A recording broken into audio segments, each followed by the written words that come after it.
attentivement. Alléluia. La place de la technologie dans la spiritualité. Qu'est-ce que d'abord la technologie? La technologie, c'est la science. C'est l'ensemble des études. C'est l'ensemble des techniques, des machines et des outils créés par l'homme. C'est cela, la technologie. C'est l'ensemble des inventions humaines bonnes, mauvaises et neutres. Retenez cela, bonnes, mauvaises et neutres. Je donne l'exemple d'une technologie qui est bonne. Le fer à repasser te permet d'être propre, d'avoir un pantalon décent. C'est une technologie qui est bonne. Mais il y a aussi des mauvaises technologies. Les armes à destruction massive, qui sont foncièrement mauvaises, qui sont capables de détruire toute une planète. Mais il y a aussi ce qu'on appelle la technologie neutre. Elle n'est ni mauvaise, elle n'est ni bonne, elle dépend de la personne qui l'utilise. Je donne l'exemple du téléphone, je donne l'exemple de l'Internet. Tout dépend de ce que tu en fais. Je donne l'exemple d'un couteau de cuisine. Il peut me permettre de tuer quelqu'un, il peut aussi me permettre de préparer. C'est une technologie neutre. Il y a des technologies mauvaises, il y a des technologies qui sont bonnes et il y a des technologies qui sont neutres. Et je vais plus insister sur la technologie neutre. Retenez mon message, la place de la technologie dans la spiritualité. Alléluia. Bien-aimé, la technologie, c'est l'utilisation de l'intelligence pour faciliter la vie, pour améliorer les résultats, pour plus d'efficacité. Voilà que cette technologie, ces baffles, ces amplis et ces mixeurs me permettent, moi, un seul homme, de m'adresser à toute cette foule. C'est l'utilisation de la technologie dans la spiritualité, de la technologie dans l'évangélisation. Alléluia. Et bien aimés frères et sœurs, c'est l'ensemble des découvertes scientifiques et techniques faites par l'homme dans tous les domaines, le domaine de la lumière, de la voiture, de l'avion, du train, du bateau, de la télévision, des ordinateurs, des téléphones, de l'internet, de l'écriture. C'est toutes ces inventions humaines afin de lui faciliter la vie. Et dans mon sujet, je vais plus parler du domaine informatique. Dites informatique. Alléluia. La technologie, c'est une manifestation que l'homme a été créé à l'image de Dieu. L'homme a été créé à l'image de Dieu. La technologie permet de démontrer cela. Chaque fois que l'homme dit qu'il provient du bonobo, il provient du singe, c'est une insulte à lui-même. Regardez, l'homme dans sa petitesse est capable de maîtriser le lion, de maîtriser un éléphant. Il peut rien que utiliser un vaccin, il peut utiliser une arme, il peut utiliser tellement de petites choses pour se protéger des grandes choses. L'homme est capable de pêcher une baleine. L'homme est capable de paralyser un éléphant. Il est capable d'endormir, de dompter un éléphant, de dompter un lion. Petit qu'il est, il n'a pas de crocs, il n'a pas un pelage, il est né nu, il est né paralysé, mais cet homme est capable d'assujettir la nature. Il peut bâtir ici un immeuble de 50 étages, de 100 étages, capable de bâtir un avion qui le permet de quitter un endroit pour un autre parce qu'il a été créé à l'image de Dieu et à sa ressemblance, car Dieu est créateur et l'homme aussi est créateur. Et la dimension de la technologie, que ce soit dans le païen, dans le chrétien, révèle une chose, que l'homme a été créé à l'image de Dieu, car il est créateur comme son créateur. Alléluia.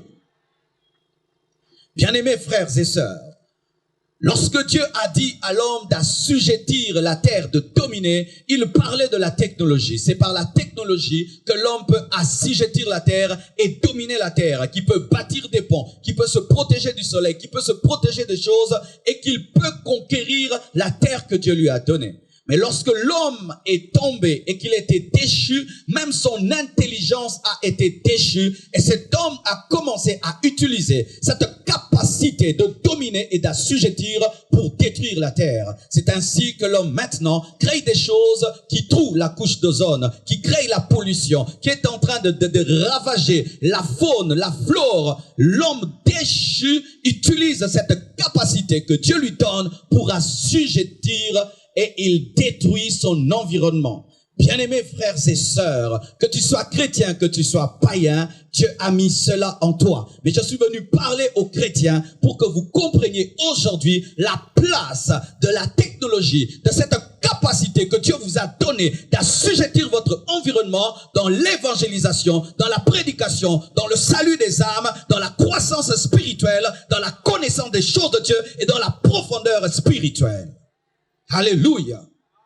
Quand je parle de spiritualité, je sous-entends le salut de l'humanité. Je ne parle pas d'une spiritualité neutre, une spiritualité bouddhique, une spiritualité occulte. Je parle de la spiritualité en Christ. Alléluia. Je parle du salut des âmes par l'évangile. Je parle du salut des âmes par l'œuvre de la croix. Du salut des âmes par le tombeau vide. Du salut des âmes par celui qui a le nom qui est élevé au-dessus de tout autre nom. Du salut des âmes au travers de Jésus-Christ de Nazareth.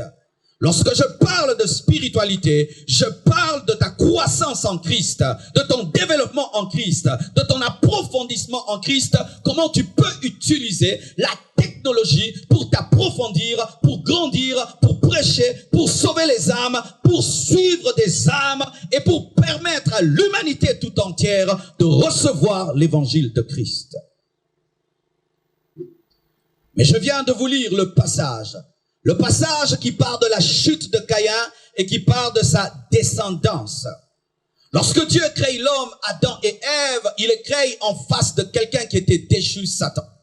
Et lorsqu'il crée Adam et Ève devant Satan, car Satan était déjà déchu, Satan vient et il trompe l'homme, de sorte que l'homme tombe. Et l'homme qui tombe engendre Caïn et Abel. Et le diable remplit Caïn et Dieu se choisit Abel. Ainsi, sur la terre, il y a une guerre de sémences. Il y a la sémence de Dieu et la sémence du diable. Caïn, sémence du diable, et Abel, sémence de Dieu.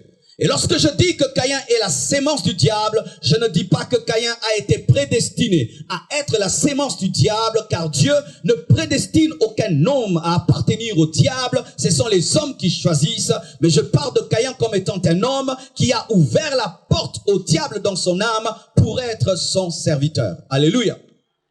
Et deux guerres commencent. Une guerre commence entre deux semences. La sémence d'Abel et la sémence de Caïn. Dieu se concentre sur la sémence d'Abel et Satan se concentre sur la sémence de Caïn. Caïn tue Abel et Dieu, au travers d'Adam et Ève, engendre Seth qui devient encore sa sémence sur la terre. Et lorsque vous lisez l'histoire de ces deux sémences, vous allez remarquer ceci, que Caïn engendre le premier polygame. Caïn engendre les premiers éleveurs, les premiers bâtisseurs, et même Nimrod qui a bâti la tour de Babel était fils de Caïn. Mais je veux plus préciser une chose. C'est Caïn qui engendre le premier forgeron. Le premier homme à créer le clou est provenu de Caïn, la descendance du diable. Le premier homme qui a créé une scie, un marteau, c'était la descendance de Caïn, le premier forgeron. Ils ont bâti des empires, ils ont bâti des maisons, ils ont bâti des instruments. Même le premier musicien sur terre était fils de Caïn. Mais de l'autre côté, la descendance de Seth engendre un homme appelé Noé. Et vous savez comment est-ce que l'humanité s'est pervertie. La Bible nous dit que les fils de Dieu virent que les filles des hommes étaient belles et descendirent et couchèrent avec elles. Il s'agit des démons. Pourquoi on les appelle fils de Dieu? Parce qu'ils ont été créés par Dieu, car le diable n'a créé aucun démon. Alléluia. Le diable n'a pas créé les démons. Il a trouvé les démons créés par Dieu et les a amenés à se révéler comme lui. Alléluia. Et la Bible nous dit que les démons sont descendus sur la terre afin de pervertir davantage la descendance de Caïn. Et lorsqu'ils ont perverti la descendance de Caïn, parmi eux, il y avait la descendance de Seth et précisément, il y avait Noé. Noé écoutait Dieu malgré la putréfaction de son temps, malgré la pourriture spirituelle, il entendait Dieu. Et Dieu dit ceci à Noé. Il lui dit de bâtir l'arche. Lorsque Noé reçoit la révélation de l'arche, les mesures viennent de Dieu. La taille vient de Dieu. L'auteur vient de Dieu. Qui doit entrer, tout cela vient de Dieu. Mais lorsqu'il va bâtir l'arche, il doit couper le bois.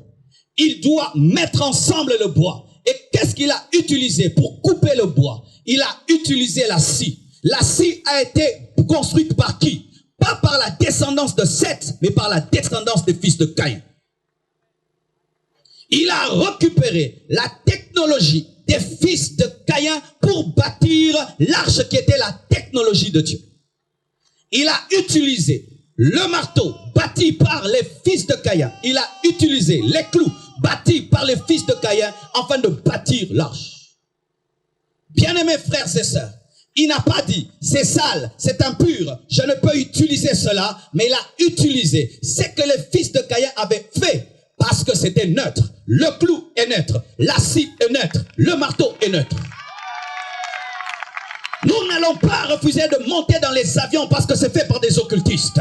Nous n'allons pas refuser d'utiliser l'ordinateur parce que c'est fait par les occultistes. Nous n'allons pas refuser d'utiliser le micro parce que c'est fait par des païens. Nous utilisons la technologie neutre afin de la sanctifier, de l'utiliser pour que les âmes soient sauvées. C'est ainsi qu'au travers du mélange entre la technologie de Dieu et la technologie des fils de Caïn, l'arche est bâtie et il y a des hommes qui sont sauvés. Alléluia. Dites amen que j'avance. Alléluia.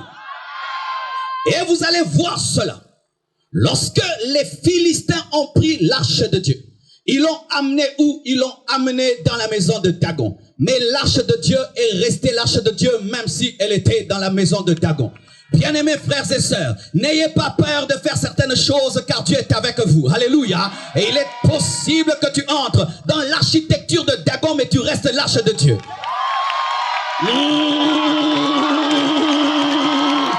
La maison était créée pour Dagon, mais Dagon s'est prosterné. Alléluia. Le temple était créé pour Dagon, mais Dagon s'est prosterné. Ici, on joue au football, mais ici, nous prêchons l'évangile. Les âmes seront sauvées, les vies seront transformées. Dieu va libérer les vies. Oh, Seigneur! Mais celui qui a fait l'université, c'était pas pour prêcher l'évangile. Celui qui a fait ce terrain, c'était pas pour prêcher l'évangile. Mais Dieu récupère. J'ai dit Dieu récupère. Dis avec moi récupère. Dis à ton voisin récupère. Il récupère la maison de Dagon et il amène Dagon à se prosterner devant l'Éternel. Car bien aimé, tout genou doit fléchir partout. Tout genou doit fléchir partout. Je dis tout genou doit fléchir partout.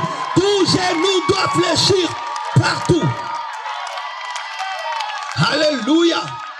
C'est pourquoi, bien aimé, si on m'invite dans certaines églises, je vais venir, je prêche l'évangile et je pars. Alléluia. Oh, tu m'invites dans une boîte de nuit, je vais venir, je prêche et je pars.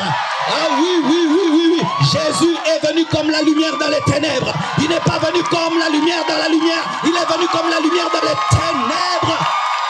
Alléluia. L'arche est entrée dans la maison de Dagon, mais l'arche n'est pas devenue Dagon.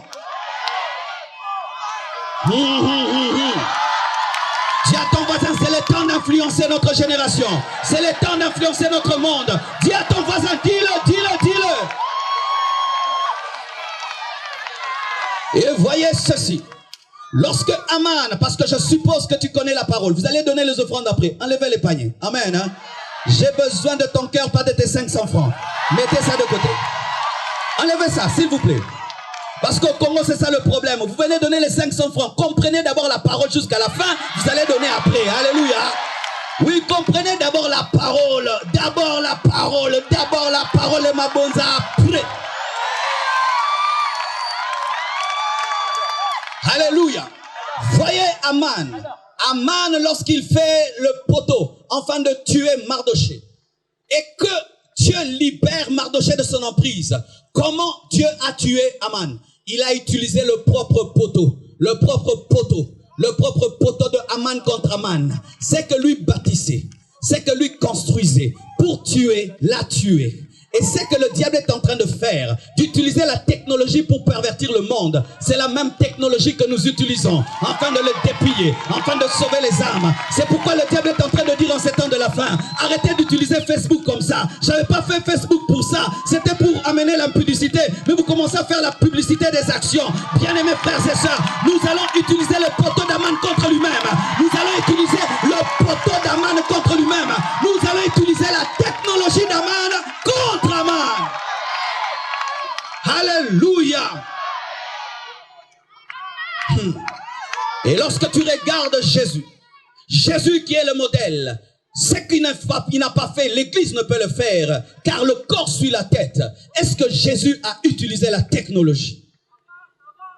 Je vous assure, Jésus-Christ a utilisé la technologie de la barque de Pierre. Lorsqu'il a voulu prêcher, il a utilisé la barque qui était de la technologie. Alléluia.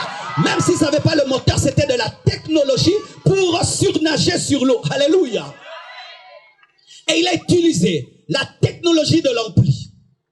Pourquoi? Lorsque tu prêches sur l'eau et que le vent est contre toi, le vent va emporter tes paroles. Jésus a utilisé l'ampli de ce temps-là. Et il prêchait sur des montagnes. Pourquoi? C'était le principe de l'amphithéâtre. Jésus a utilisé la technologie de son temps. Il a utilisé les Mercedes de ce temps-là. Les années, c'était les Mercedes. Il a utilisé les Mercedes de ce temps-là. Et lorsqu'il voulait faire la Sainte Seine, il a demandé qu'on puisse la servir où? Dans une chambre haute qui est une construction de l'architecture. Jésus a utilisé la technologie. Et une chose qui va te choquer. L'œuvre de la croix, c'est une technologie. Pourquoi? D'où vient la croix? La croix n'a pas commencé avec Jésus. Qui ont fait la croix? C'était la technique des Romains pour punir leurs ennemis. C'était la technique des fils de Caïn.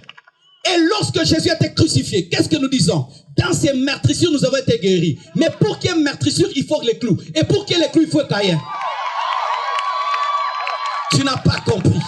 Il est impossible de parler de crucifixion sans clous. Et il est impossible de parler de clous sans parler de la descendance de Caïn. Jésus a utilisé la technologie de Caïn pour sauver l'humanité. Dans ces meurtrissures, nous sommes guéris. Comment? Par la technologie des païens. Jésus ne s'est pas tué lui-même. Car un suicidé ne ressuscite pas.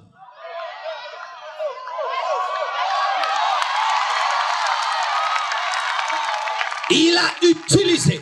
Quand on parle de la croix, c'est la technologie des Romains. Quand on parle de crucifier, on a mis des clous dans ses mains et dans ses pieds. Les clous qui les ont fabriqués, c'était les fils de Caïn. Pas les fils de Seth, les fils de Caïn.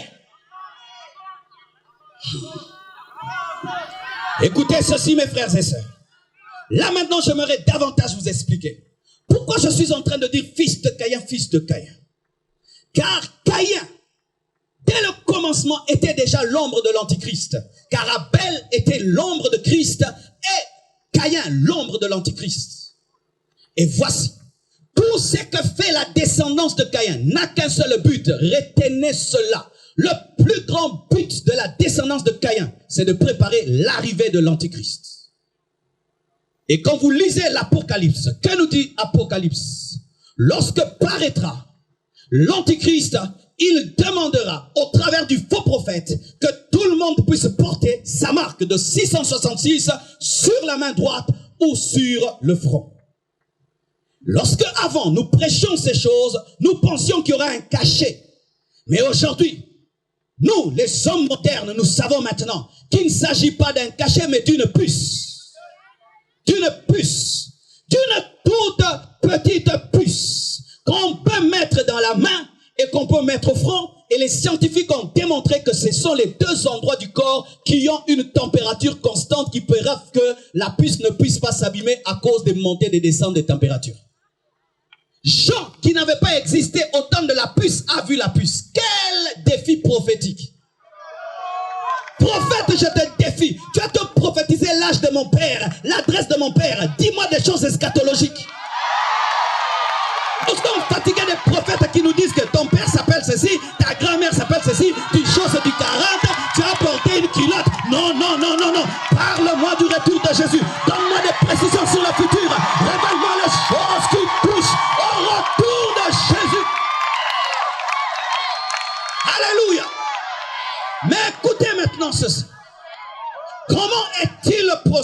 possible? Comment est-il possible de faire que personne, dites personne, quand on dit personne, c'est dire toute la terre, les 5 continents, personne ne puisse acheter ni vendre sans avoir la marque.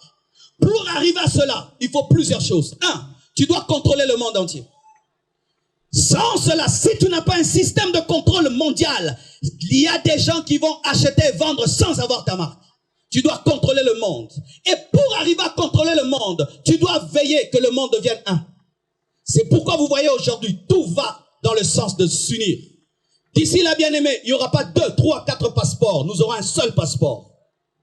L'Antichrist a besoin d'unir. Et ces derniers temps, n'est-ce pas, qu'on nous a refait des nouveaux passeports biométriques. Tout ce que tu mets dedans est retracé, pas seulement au Congo, dans le monde entier. Aujourd'hui, avec ton WhatsApp, je peux te retrouver, n'est-ce pas? Tu me donnes ton numéro, j'entre sur WhatsApp, je vois ton visage. Vrai ou faux? Tu perds un téléphone, tu achètes un autre, tu tapes seulement ton code, tu retrouves toutes tes photos. Vrai ou faux? Je veux connaître ta vie. Qu'est-ce que je dois faire? Je vais seulement sur ton Facebook, je saurai que tu t'es marié, n'est-ce pas? Et dans quelle salle, et tu t'étais habillé de quelle manière? Un contrôle au travers de ce que vous appelez Facebook, WhatsApp, Google, Imo, Snapchat, Instagram, toutes ces choses. Ils veulent ceci. L'Antichrist après l'enlèvement, parce que ces choses auront lieu après l'enlèvement. L'Église ne va pas vivre cela. Mais nous vivons ce qu'on appelle le mystère de l'iniquité. C'est-à-dire un temps où l'Antichrist est en train de travailler, mais Dieu l'empêche de se manifester parce que l'Église ne peut voir la bête. L'Église ne peut voir la bête, car la Bible dit, il n'y a plus de condamnation pour ceux qui sont en Jésus et ceux qui marchent selon l'Esprit. Mais sachez mes frères, avec tous les téléphones que vous avez, tout ça ne prépare qu'une seule chose, l'arrivée de l'Antichrist. Le jour qu'on a demandé à ce jeune homme, Mark Zuckerberg, je crois, qui dirige Facebook, on lui a dit, pourquoi tu portes toujours ton blouson? Enlève ton blouson. Le jeune enlève, qu'est-ce qu'il y avait sous son blouson? Un plan des Illuminati. Facebook a été créé pour unir le monde afin de contrôler le monde. Au début, lorsque ces applications ont commencé, telle application appartenait à telle autre. Mais qu'est-ce que vous remarquez? Il y a un, qu'il y a 2, qu'il y a 3. Ils sont en train de fédérer les informations pour nous contrôler. Vous qui étudiez, qu'est-ce qui fait que si tu ne peux acheter, si tu n'as pas la marque, tu ne peux acheter ni vendre? Qu'est-ce qui permet d'acheter et de vendre? La monnaie. La marque de la bête deviendra la monnaie. Tu n'as pas la marque de la bête, tu n'as pas d'argent. Tu n'as pas de marque de bête, tu ne peux pas étudier, tu ne peux pas travailler, tu ne peux pas voyager. Tous ces iPhones nouveaux qu'on est en train de nous proposer n'ont qu'un seul but, arriver à nous contrôler. Jusqu'à ce que nous aurons des téléphones. Même si tu l'éteins, il n'est pas éteint et il peut révéler où tu es par le GPS. Car c'est toi qui penses que tu l'éteins. Celui qui le crée dit éteint. Mais qui te dit que c'est éteint? Quand tu dis effacer, jeter dans la poubelle, maintenant la poubelle c'est jette où?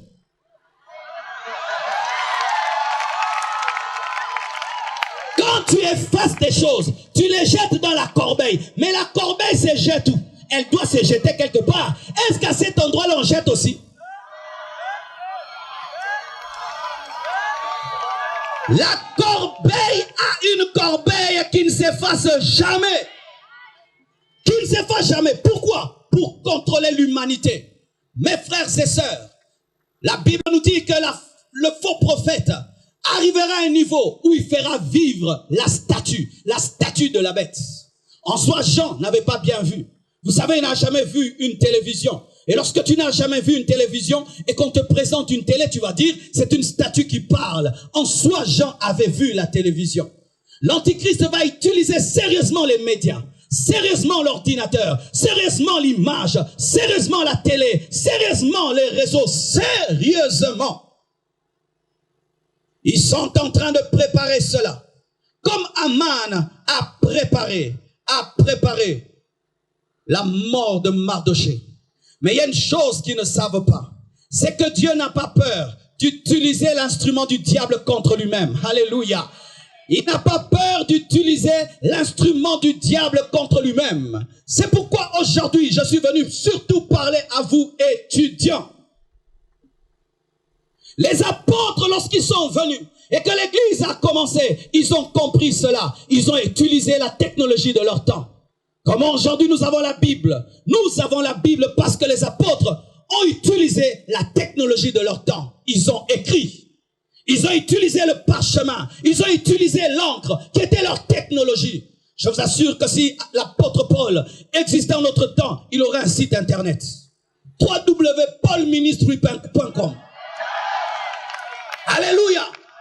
S'ils étaient restés dans la dimension orale, s'ils étaient restés dans la dimension orale, aujourd'hui nous n'aurons pas les épîtres. Nous avons les épîtres parce qu'ils ne sont pas restés dans la dimension orale. Ils ont utilisé la technologie de leur temps et nous avons la Bible.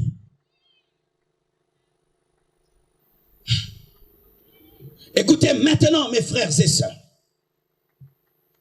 Si l'Église est si chrétienne que nous sommes, nous n'utilisons pas avec intelligence l'informatique et toutes ces nouvelles technologies. Nous aurons du mal à atteindre les extrémités de la terre. Car Jésus-Christ dit que cette bonne nouvelle du royaume des cieux sera prêchée jusqu'aux extrémités de la terre. Alors viendra la fin. Il y a des endroits où tu ne peux pas mettre tes pieds. On te tuera. Quand seulement tu dis Jésus est Seigneur, on te décapite. Des pays arabes où il y a l'extrémisme musulman. Mais il y a une manière d'arriver là-bas, de mettre sur YouTube des vidéos, de mettre des prédications sur Facebook. Et même si c'est interdit de prêcher physiquement, tu peux entrer dans le laptop. Car si tu me fermes la porte, tu peux m'ouvrir ta porte par l'internet, par ton téléphone. Et si vous faites des recherches aujourd'hui, il y a des musulmans qui sont puissamment utilisés. Des ex-musulmans puissamment utilisés par Dieu sur l'internet. Ils sont en train de convertir des gens. Les gens se convertissent dans les milieux musulmans par internet. Ils adorent Jésus secrètement. Nous devons, nous chrétiens, arriver à un niveau, et c'est pourquoi je suis venu parler aux étudiants. Pourquoi c'est seulement eux qui doivent créer Facebook, WhatsApp? Facebook est né dans une université, n'est-ce pas? Pourquoi vous, au lieu seulement de chanter, de danser, vous ne pouvez pas faire des réunions pour développer une technologie évangélique? Facebook a été créé par des étudiants. Et l'Antichrist est entré dedans. Le problème, voici des chrétiens. Les chrétiens pensent qu'il faut seulement prier. Il y a un temps pour prier, un temps pour réfléchir. Il y a un temps pour prier, un temps pour réfléchir. Il est impossible que l'arche soit bâtie s'il n'y a pas Betsalel. Car si Moïse reçoit la révélation, c'est Betsalel qui construit. Et pour que Betsalel construise, c'est d'être un homme intelligent. Vous devez utiliser votre intelligence pour évangéliser. Celui qui a fait des études ne peut pas évangéliser comme celui qui n'a pas fait des études. Paul a écrit plus que les autres apôtres. Pourquoi? Il avait un background supérieur aux autres. Celui qui n'a pas étudié, il se limite à dire Zamba Zama Lam Bobong la Motema. Et toi, avec tes diplômes et tout, tu viens aussi Zamba Zama Lam Bobong la Motema.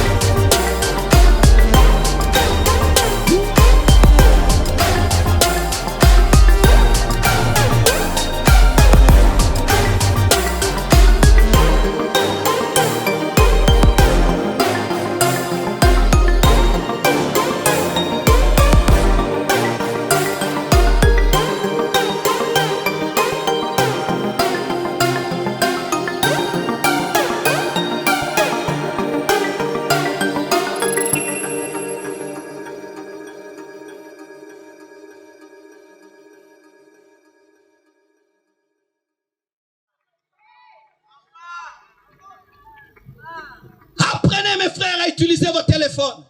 Priez le Saint-Esprit qui t'inspire avant d'utiliser ton téléphone.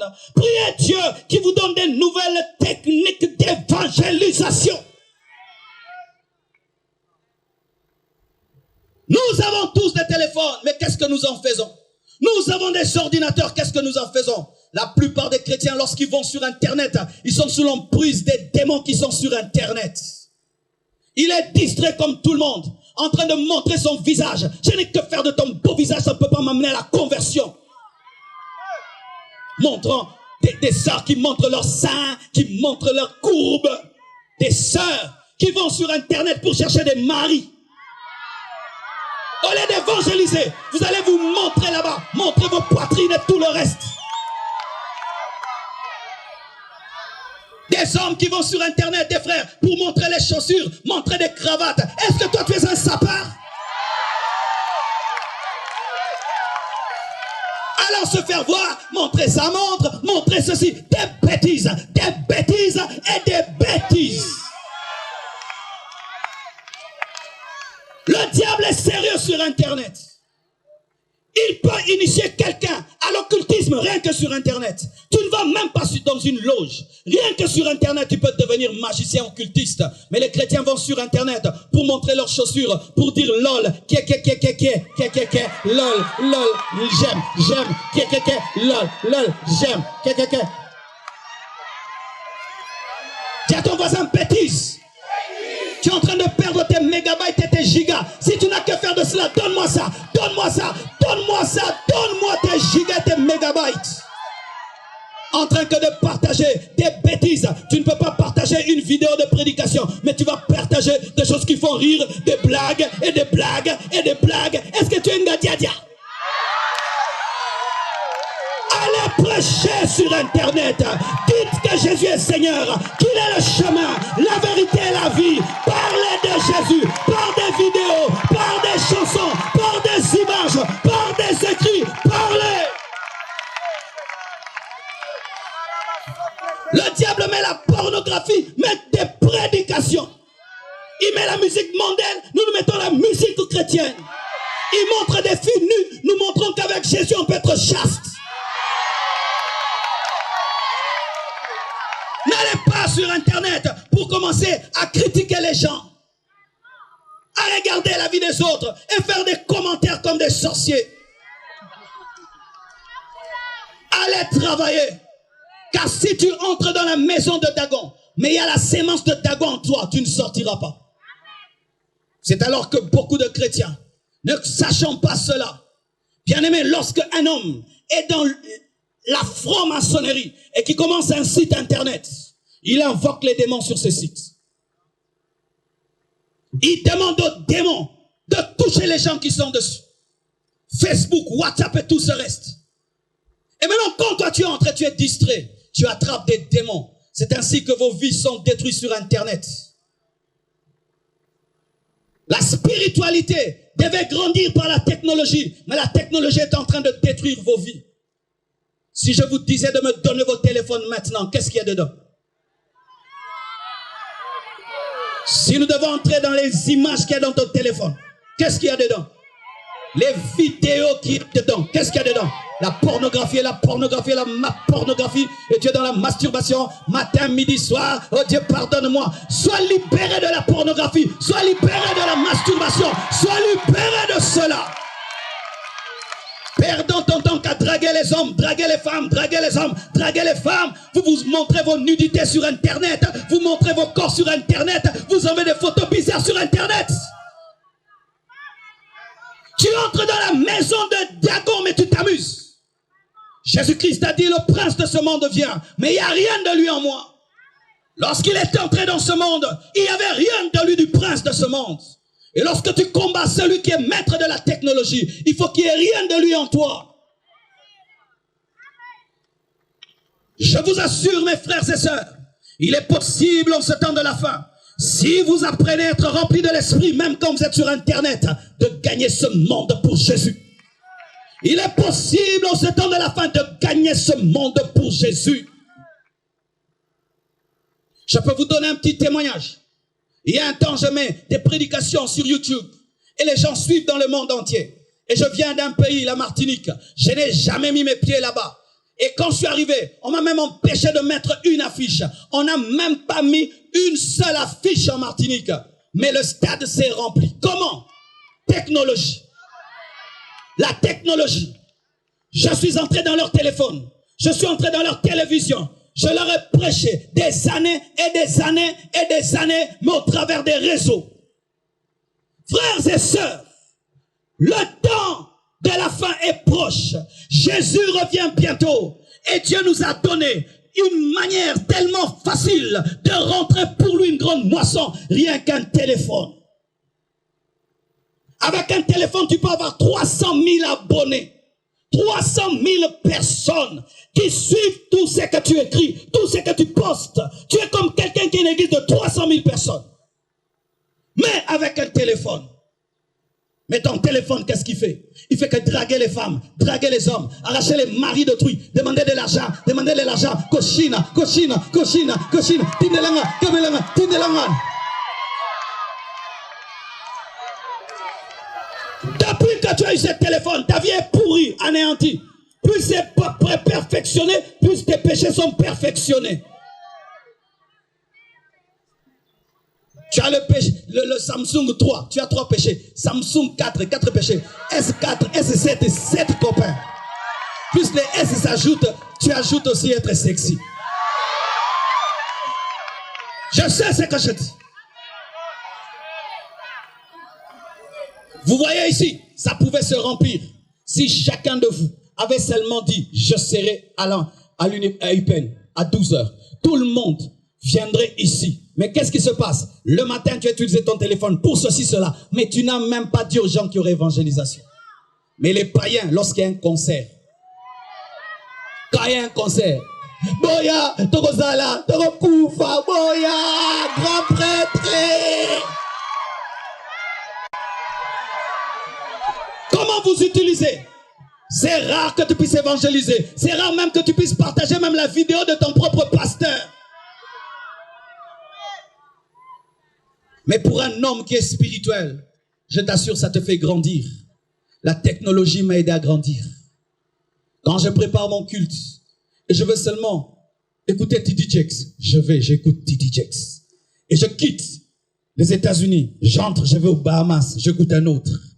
Tu veux écouter un Congolais, tu entres, tu tapes Pasteur Roland Dalo, tu l'écoutes. Ça te permet de croire. Tu veux écouter telle chanson, El Georges, tu écoutes. Tu veux écouter Sylvain, tu écoutes. Alléluia. Tu es capable d'entrer dans 4 églises au même moment. Alléluia. Tu cherches un verset, tu tapes seulement le verset, il sort, toutes les concordances sortent. Bien-aimés, en ce temps de la fin, nous n'avons pas droit à l'erreur, car Dieu nous donne la capacité de tout avoir. Tu cherches un mot en grec, même si tu n'es pas théologien, tu vas le trouver sur Internet. Tu veux connaître quelque chose, tu vas sur Internet, tu trouves. Tu peux même être intelligent sans avoir étudié. Avec la technologie actuelle, nous ne pouvons pas nous permettre d'avoir des petites églises. Nous ne pouvons pas nous permettre de ne pas gagner les âmes. Nous ne pouvons pas nous permettre, parce qu'à la fois l'homme moderne est perverti, mais il est aussi facile à gagner. Facile à gagner. Tu peux le gagner, mon frère. Jésus n'avait pas touché Marie de Magdala de manière impure avec ses mains. De sorte que lorsqu'on a crucifié ses mains pouvaient porter la guérison. Vous qui voulez gagner le monde, quelle est la vie que vous menez? Quel est l'état de tes mains? Quel est l'état de vos mains? Quel est l'état de vos mains? Le christianisme, ce n'est pas la mode, c'est une vie. Une vie de consécration, une vie de sainteté, une vie de pureté. Ici, ce n'est pas un endroit où on vous donne un concert gratuitement. Et puis, ok, yo petit ma solo. Oui, c'est ça. Les églises se remplissent. Pourquoi le pays ne change pas? Parce que les mêmes personnes qui veulent influencer sont influencées par le monde, influencées par le péché. Évangélisant, tout en étant soi-même dans le péché. Vouloir utiliser le net, vouloir utiliser ces technologies, mais tout en étant influencé par elles. C'est pourquoi ce soir, le Seigneur m'invite et me demande de vous dire, de vous repentir pour être utilisé. La première chose qui est importante avant que Dieu t'utilise, c'est de sanctifier, te purifier, mon frère. Car il est possible de gagner le monde entier, toi-même tu es perdu. Il est possible de le faire. C'est pourquoi Jésus-Christ s'est sanctifié lui-même avant de sauver les autres. Si Christ avait péché, il ne serait jamais ressuscité. Quelle que soit la stratégie qu'il aurait pu utiliser une barque et tout le reste, cela n'a que faire. On peut utiliser des beaux micros, des beaux baffles, mais s'il n'y a pas la crainte de Dieu et la sainteté, cela ne sert à rien. C'est pourquoi la première beauté d'une église et d'un endroit, ce n'est pas les micros que vous utilisez, ni la moquette, ni la chair. C'est la sainteté, la présence de Dieu. Et si vous n'avez pas cela, même si votre église est en or, elle est en diamant, c'est une église pourrie, archi pourrie. Car ce qui est important pour Dieu, c'est l'intimité que vous avez, c'est la qualité des hommes et des femmes qui montent à l'estrade et comment est-ce qu'ils vivent avec Dieu. Il est possible l'année prochaine, lorsque vous tiendrez une action ici, que cet endroit soit plein jusque là-bas. Si vous savez maintenant vous sanctifier, vous consacrer, utiliser la technologie avec intelligence. Avec intelligence. Et Dieu, ce soir encore, va donner une onction d'intelligence à des frères pour créer des méthodes nouvelles d'évangélisation. Oui, Dieu va te donner l'intelligence pour créer des nouvelles méthodes. Bien aimé, chaque fois que je vais sur Internet et que je vais apporter quelque chose, je prie pour que Dieu me donne une intelligence pour communiquer. Et ces derniers temps, je me suis rendu compte que nous, les francophones, nous nous concentrons trop sur les francophones, alors qu'il y a beaucoup plus d'anglophones que nous. J'ai commencé à poster mes paroles en anglais. Mais moi, je ne connais pas l'anglais. J'ai invité tous les anglophones de l'église. Faites des réunions. Tu sais que je dis en français, vous l'écrivez en anglais. Et si tu vas maintenant sur Facebook, il y a Pasteur Marcelo Tunasi Kotz. Alléluia. Pour les anglophones, parce que Dieu n'est pas mort que pour nous. Nous devons aller vers eux. Pourquoi nous n'avons l'intelligence que pour faire le mal? Mettez votre intelligence aussi pour faire le bien. Étudiez cette université. Comment nous allons gagner ces jeunes? Comment nous pouvons être dans leur téléphone? Parce que l'homme moderne, si tu as son téléphone, tu l'as. Si tu as son téléphone, tu l'as. Tu n'as pas son téléphone, tu ne l'as pas. C'est pourquoi tout le monde veut ton téléphone. Les banques veulent ton téléphone, n'est-ce pas? Tu cherches un code Wi-Fi, directement te dit, donne l'email, n'est-ce pas? Tout c'est maintenant, M-Pesa, tout ça. Money, Ether Money, tout quoi? Ton téléphone. Et l'église ne comprend pas qu'il faut avoir le téléphone. Vous avez qui a un téléphone ici? Qui a une Bible ici? Tu vois, le téléphone et la Bible, match nul. Mais c'est ce qui arrive aujourd'hui. Nous avons même nos Bibles dans nos téléphones. Quand j'ai commencé à comprendre qu'il faut avoir le téléphone de l'homme bien-aimé, j'ai compris que si nous nous limitons à aller à Mangengenge Luzizi là, mais les frères et sœurs de l'église qui ont l'informatique, nous les abandonnons et nous n'avons que des intercesseurs, nous n'avons pas compris. Il faut d'un côté à l'église des intercesseurs, mais de l'autre côté, un bureau avec 10 ordinateurs. Les petits intelligents avec des grosses lunettes sont en train de réfléchir.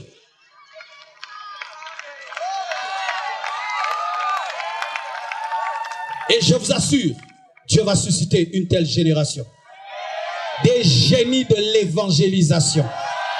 Qui vont aller dans les églises donner des applications. Amen. Hein? Comme WhatsApp. Mais il y a une application. Évangélisation par les nets. Une application. Vous ne pouvez pas faire une application. Étudiants du Congo, faites une application. Créez une application de tous les étudiants congolais chrétiens. Facebook, ça a été fait à Harvard, c'est ça. Les étudiants d'une université ont voulu être des amis. Quelqu'un était tellement timide qu'il ne pouvait pas approcher les gens. Il a dit comment je vais faire. Il a fait pour lui. Et aujourd'hui, le monde entier est dedans. Même moi, je suis sur Facebook. Même les présidents sont sur Facebook. Il faut écouter. Vous êtes déconnectés. Que Dieu vous bénisse abondamment.